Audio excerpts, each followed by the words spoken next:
National borders correspond to healthy psychological boundaries, but instead of them being the psychological boundaries of an individual person, they are the psychological boundaries of a collective nation.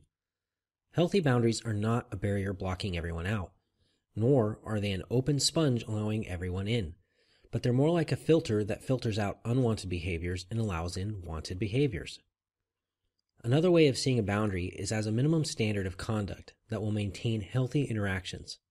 For example, I'm more than happy to interact with you when your tone of voice is calm and civil like mine.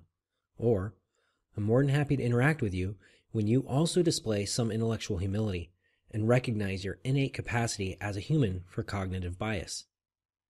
See, rather than lower ourselves to the behavioral standards of others, those who wish to interact with us must first rise up to our minimum standards instead.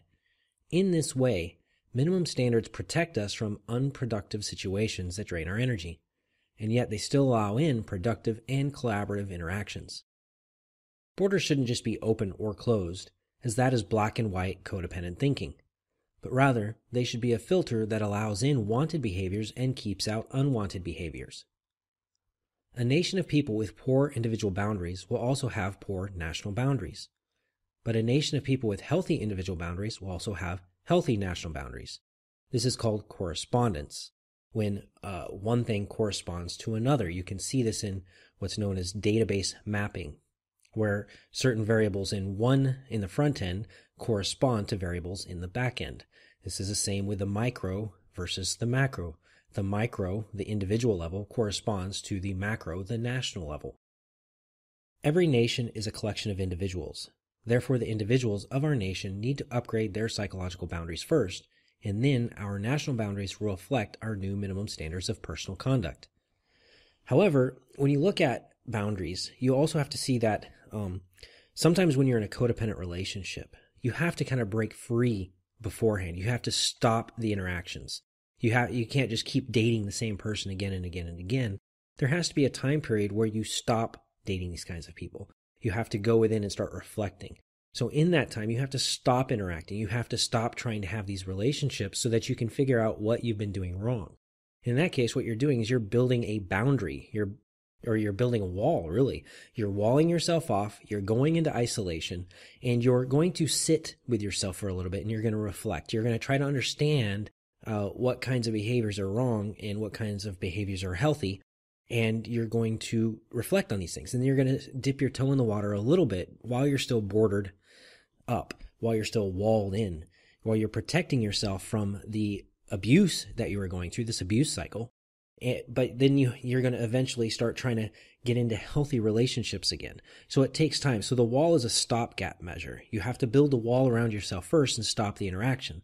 If there's something unhealthy in your relationship that's going on, you're going to have to isolate. You're going to have to go into what's called being a hermit. You're going to have to isolate yourself from the world or from this kind of experience and this behavior because there's something that you're doing wrong.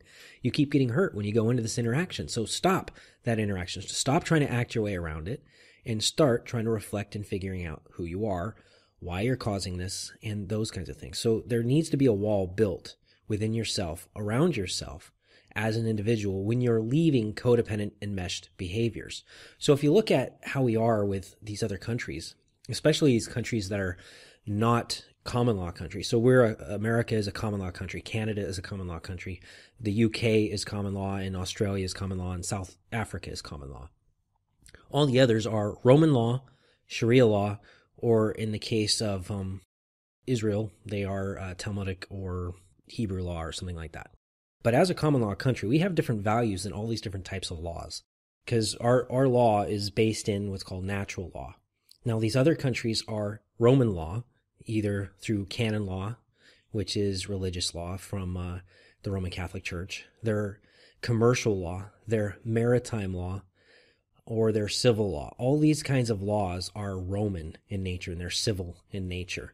And a civil law is legislating laws. So it's not what's something that's inherent, it's based in nature, it's something that you write up. So somebody like a democracy would be civil law, not common law, because you are basing things on popular opinion and not based on actual, what's natural and what's true. So natural law would be based in what's called the law of reason. Is it reasonable? Is it rational? And is there empirical data to back this up? It's all about going back to our inherent rights and those things that are within us. We don't have civil rights. We have basic inherent rights. And these inherent rights are things that we have to develop within ourselves. And we can't do that until we break away from this system. So if you look at these Roman law countries, and they're importing all these people into our countries, and if we just have open borders, and it's going to be a free-for-all, these Roman law countries coming in and taking their Roman law, civil law stuff and importing it into our country, and it's going to take over. One of the things that's known is when you take over another country, when you conquer them, you have to take your system of laws and you have to implement them in the new place so that you can create a uniform set of laws.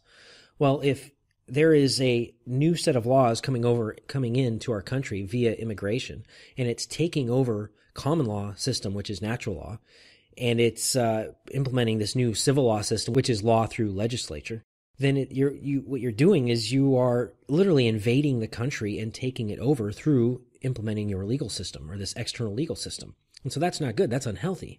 What you're doing is you're getting dominated. So America is in a codependent relationship with all of these Roman law countries.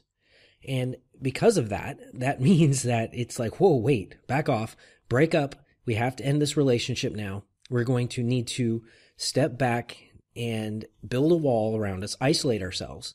And we're going to have to figure out, and we're going to have to go into self-reflection, understand what we're doing wrong. What's up with our interactions? Why do we not have these minimum standards? You're more than happy to come here if you're going to abide by our system of laws, which is, based in natural law and common law. But we're not going to have you just come in here and start legislating to us and telling us what you're going to do. That breaks our boundaries. That's not cool with our minimum standards. Minimum standard, for an interaction says, hey, I'm more than happy to interact with you when you're going to respect natural law.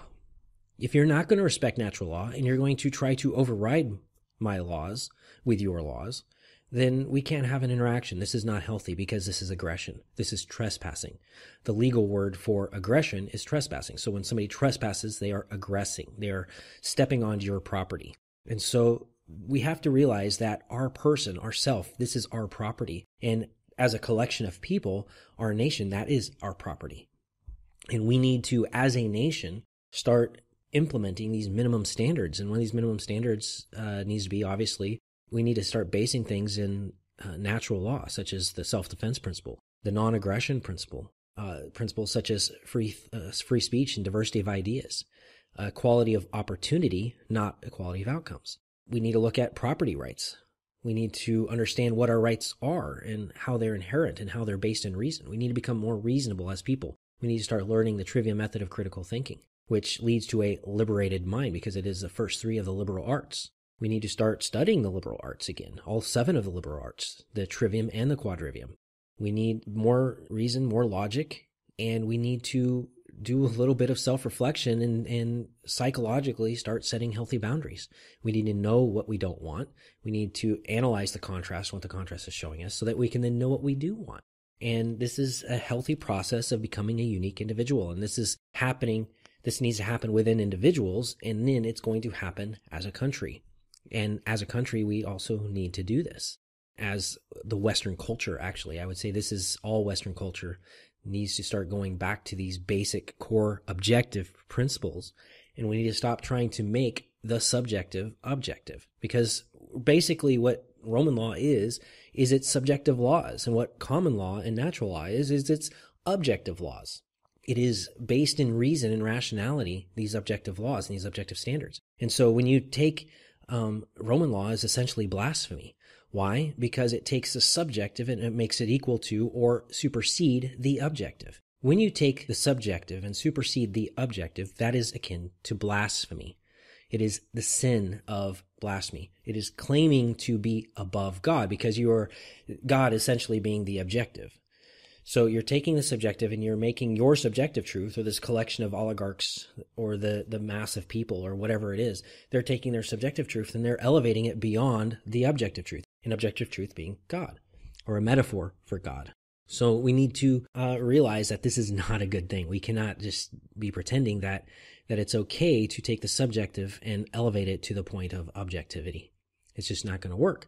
And so if we want to do that, we're going to have to start by building a wall. We're going to have to close ourselves down for a little bit. We're going to have to isolate ourselves from most interactions, and we're going to have to stop that behavior that's hurting us right now. And after we wall ourselves off, through the setting of healthy boundaries, we can slowly turn open the spigot again. We can start interacting again only with those people that rise up to our level, that meet our minimum standards. And so you have to rise up. You have to take your thinking and rise it up to the level of objectivity and out of this subjective thing. Now, that doesn't mean we do not have subjective preferences. Subjective preferences are something you do as a result of having built the subjective foundation. But if you use the subjective as your foundation, then anything goes, and you have a lot of codependency and you're leaning on each other. You're no longer creating your own life. You are now leaning on others to create for you in certain areas, and you're creating for others in certain areas. But what we really need to be doing is we need to be creating through other people and not from them not creating for us, but we need to be able to be the creator of our own reality, create our own lives in a responsible way. If you enjoyed this video, please click like. If you'd like to stay up to date with my videos, please subscribe. If you would like to be notified via email whenever I release a new video, please click the bell next to subscribe. If you have any comments or questions or would like to go into a dialogue about this topic, please leave them in the comments section below. I'm Nathan Martin with the Divine Pollination Hive and the UnityProcess.com. Be safe, be sovereign, be well.